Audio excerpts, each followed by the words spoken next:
Do you need a quick, simple, and easy recipe to execute on because you've got crazy kids running around the house that need to be fed fast? Sheesh. Stick with us, and we're going to show you how.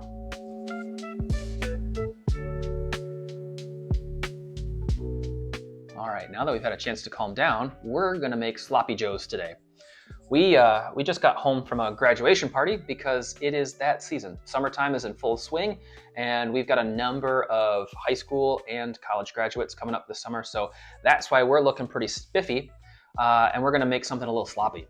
We're gonna go sloppy joes tonight. So we just got home, not a whole lot of time to do anything because we're kind of cruising around here. Trying to be a little bit more relaxed as well, but we know that time is short in so many households, especially for parents with multiple children, or if you're a college student between classes, or you just need something that tastes really good, that's really, really simple and easy to make, and is better for you than stuff that you're gonna find in the store or just taking out fast food. Again, we're gonna work with sloppy joes because they sound really good, and we have a few random ingredients at home that are gonna make this work. And that's the beauty of this thing too, is that you can find most of this stuff really simple and cheap at the store if you don't already have it. So really quick history of sloppy joes because we love our food history. They were actually, the earliest reference we have is in the 1930s, so right around the same time that Harlan Sanders was making his fried chicken. Sloppy joes kind of came into the spotlight. The legend goes that a chef named Joe, go figure, in Sioux City, Iowa, was in the diner one day and decided that he was going to kind of screw around in the kitchen. He had some ground beef that he wasn't going to use for tacos or for spaghetti, so he decided that he was going to add some ketchup to it or some sweetened tomato sauce, and it kind of stuck. Diner food isn't always that pretty, and this is no exception. However, it tasted really great, and so much so that the customers that he was cooking it for asked for it again, and it kind of caught on. Fast forward to about 1969, and Hunt's, the actual ketchup company, the tomato company, you'll see canned tomatoes, canned ketchup, Hunt's caught on, and they decided to jump on that bandwagon, and they created a thing called Manwich. All of us have at least seen cans of Manwich at our store, if not had it growing up as a kid too. Again, if mom or dad or grandma were too busy or too tired, you crack open a can of Manwich and plop it into some ground beef that you had kicking around, and you were ready to go. So the catchphrase for Manwich was "a meal made easy." And that's exactly why we chose this one today. It will be easy to do, easy to execute on, even if you've got kids running around the house like crazy. Or you simply just need to have something happen really fast. Now, the reason we're going to do this homemade, A, is because it's easy, but B, is because the cans of Manwich or the store-bought sloppy joe mixes and sauces that you add into your own ground beef are typically laden with corn syrup, preservatives. Lots of times they'll actually have a lot of extra food coloring. And if you're in a family like ours, we try to limit some of that food coloring down as best we can. But we find that if we can limit it a little bit, all the better. And again, these ingredients cost us hardly anything, so that's why we love it. So, Xander, you ready to get in the kitchen? Yes, and I'm starving. Perfect. It's because you didn't eat anything at the graduation party. Too interested. But that's why we're here. So, we're gonna get in the kitchen. We're gonna wash our hands. We're gonna go secure a cutting board, and we're gonna get after it. All right, for this recipe, you'll need a rubber spatula, a wooden spoon, some measuring spoons, some measuring cups, in this case, half a cup and a quarter cup, because we need a 3/4 cup, but we don't have that measure, have no idea where it went. We need some tasting spoons, we need our chef knives, and then we need a pan big enough to saute the ingredients together. In this case, we've got a 12-inch sauteuse, which is just a saute pan with some deeper edges. You can use a Dutch oven, a saucepan, whatever you've got in the house that's gonna work for you. For this recipe, you will need 1 bell pepper. We're using a green one because that's what we had in the house. You can use yellow or red if you'd like. 1 onion, 3/4 of a cup of ketchup. Again, in this case, we have a half a cup and a quarter a cup. Add those together, you got 3/4. You need about half a tablespoon of mustard. We're using Dijon, which is a little bit spicier for this recipe. You can use ballpark yellow mustard or whatever you've got in your house. Grainy, anything else works. You need half a teaspoon of garlic powder.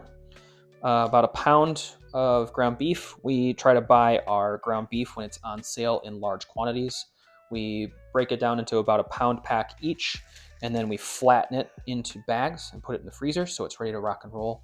It'll thaw really, really quickly when it's flat instead of a big wad. Then we need a little bit of oil. In this case, we're using light olive oil. I'm trying to avoid some seed oils as well, as we're finding more and more that they are not quite as healthy for us as once thought. Need some salt. We're going to probably use about a tablespoon or two in this recipe. Again, everything's to taste there.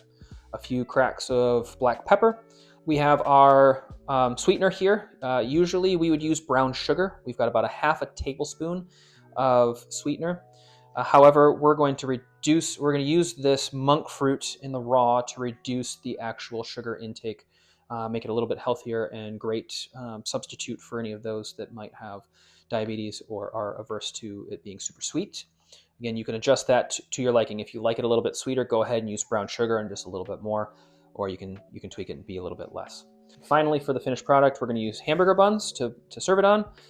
In this case, we've got a couple left over from a picnic that we had the other day, using it so we don't lose it. All right, so we've got our sauteuse on the stove here. Again, you can use a Dutch oven or whatever pan you want to do. We're going to turn on the heat to high. We're going to take about a tablespoon or two of whatever oil you're using. Again, we've got ours in a little kitchen squeeze bottle for ease of use. We're going to let that come up so it starts to shimmer, and that means that it's hot enough and ready to rock and roll. All right, now you're starting to smoke just a little bit. That means we're ready to go. We're going to pop our ground beef in real nice and slow so we don't splatter. And then we're going to take our wooden spoon. We're going to start to break up our beef.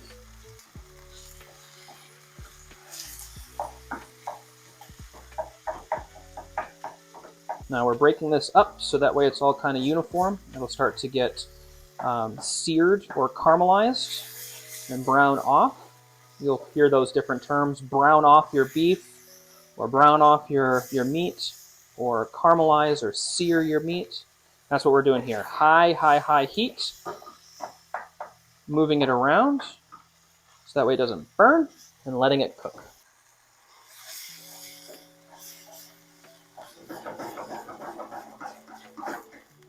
All right, now this beef is almost all the way cooked through. We were using an 80-20 blend, and if you're not aware of what that means, you'll see numbers like 80-20 or 70-30. That means that it's 80% ground meat and 20% fat.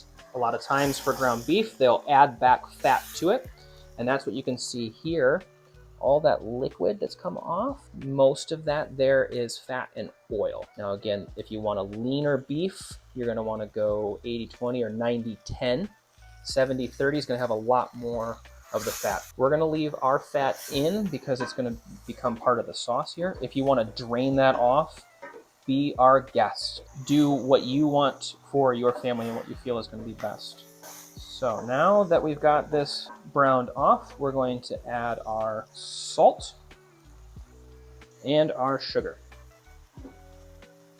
Now that our beef is browned, we're going to add our onions. And we're going to add our peppers.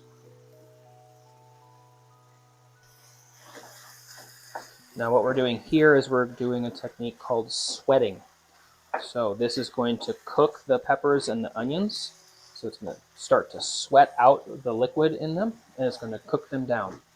This method is meant to sweat your vegetables, not you. It's an easy technique, and you're going to see it in a lot of recipes. It'll ask you to sweat your onions, or sweat your garlic, or sweat your celery.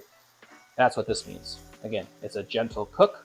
It starts to cook the vegetable down, but not completely cook it. So there's a little bit of texture left. All right, this sweating process should take about 3 to 5 minutes, depending upon how hot your burner is and the size of your vegetable cuts. The smaller the cut, the quicker it'll go. All right, so now that our onions and our peppers are properly sweat down, we're going to add our garlic powder. Now we're going to mix that in and cook that for another 30 to 40 seconds. This will start to hydrate the powder.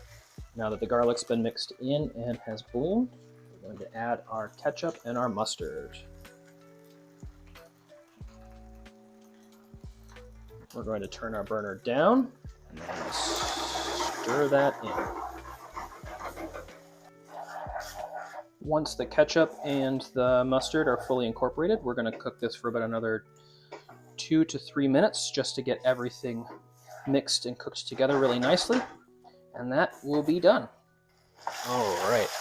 Now you can hear the change in this when you stir it. The moisture's kind of cooked off. The fat from that beef that we left has melded with the sweetener and the sugar and the ketchup, created a sauce, and it is truly Sloppy Joe. We're going to turn the heat off, and we're going to let this cool down. See, it's nice and steamy and bubbling. Delicious. How's it smell, Xander? It's glorious. Move over. We've chosen our fine china for the meal this evening. We've got our bun that we've toasted. It'll hold up a little bit more to the Sloppy Joe. Take a couple of scoops.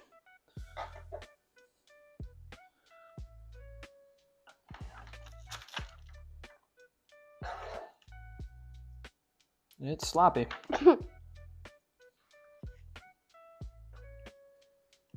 There it is. That's Sloppy Joe.